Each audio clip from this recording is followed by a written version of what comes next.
दिल्ली का एक लड़का किंतन सासवत जो कि दिल्ली के एक गवर्नमेंट स्कूल में पढ़ता था, सर्वोदय बाल विद्या इंग्लिश मीडियम स्कूल में, जिसका उम्र केवल 12 साल ही था इसलिए क्योंकि वो अब हमारे बीच में नहीं है। रीज़न, स्कूल में सीनियर्स के द्वारा बुलिंग की वजह से उस लड़के का डेथ हो जाता है। ये केस है 20 जनवरी 2024। मैडम, मेरा बच्चा बहुत ही हंसमुख स्वभाव का, वो हर चीज़ को बहुत अच्छे और बेटर तरीके से करता था। अपनी ब्रिलियंट स्टूडेंट था, ट्यूशन का भी और स्कूल का भी। और मैडम वो सपना देखता था कि मैं एयरफोर्स में जाऊंगा अपने चाचा को देख के। किंतन डेली अपने स्कूल से 2-2:30 बजे घर पहुंच जाता था, लेकिन 11 जनवरी को किंतन अपने घर 2:30 बजे तक नहीं पहुंचता है, तो जिसके कारण उसकी मम्मी बहुत परेशान हो जाती है और वो बालकनी में आके देखने लगता है कि उसका बेटा अभी तक क्यों नहीं आया है। लेकिन जब उसकी मम्मी पीछे मुड़ के घर में आती है तो वो देखता है कि उसका बेटा सोफा में बैठा हुआ है और वो जाके अपने बेटे को बोलता है कि बेटा इतना लेट क्यों हुआ। इतना बोलते हैं उसका बेटा ज़ोर ज़ोर से रोने लगता है। किंतन सासवत ज़ोर ज़ोर से रोने लगता है और वो अपनी मम्मी को बताता है कि मेरे पैर में बहुत ज़्यादा दर्द है। उसके मम्मी को लगा कि स्कूल में किसी दोस्त से या किसी से लड़ाई झगड़ा हुआ होगा, इसलिए ऐसा दर्द हो रहा है।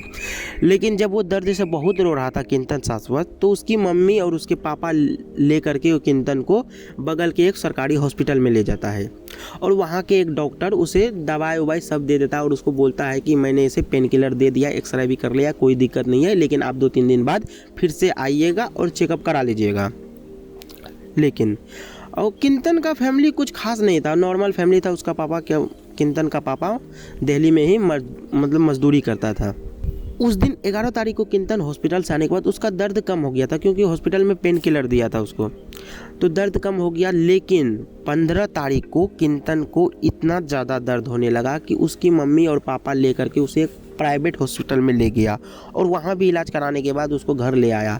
लेकिन बात है 20 जनवरी 2024। किंतन दर्द के मारे सह नहीं पा रहा था, तो रात में उसकी मम्मी और पापा उसको बगल में वही सरकारी हॉस्पिटल में फिर से ले जाता है।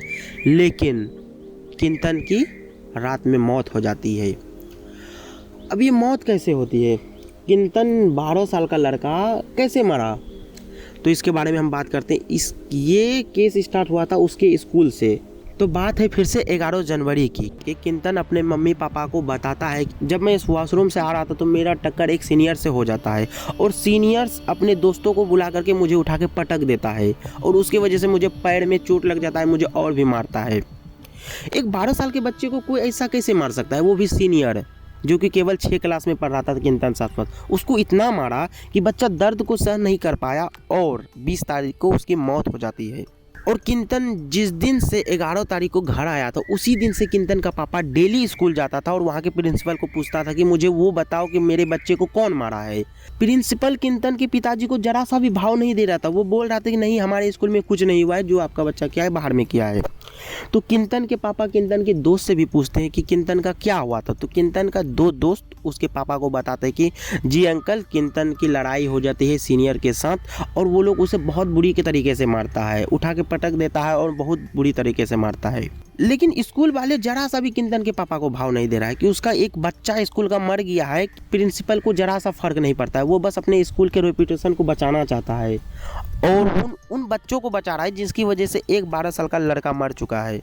किंतन की मम्मी के स्टेटमेंट को सुनने के बाद आप भी चौंक जाओगे कि अब उसकी मम्मी को उस कमरे में जाने में भी कैसा अजीब लगता है। जिस कमरे में उसका बच्चा हमेशा रहता था, वो एक आवाज़ देता था कि किंतन बेटा मतलब खाने आ जाओ, तो बच्चा खाने आ जाता था। अब वो उस कमरे में कोई रहने वाला में मेरा बेटा रहता था, मेरी अभी भी हिम्मत नहीं हो रही कि उस कमरे में मैं कैसे चली जाऊँ।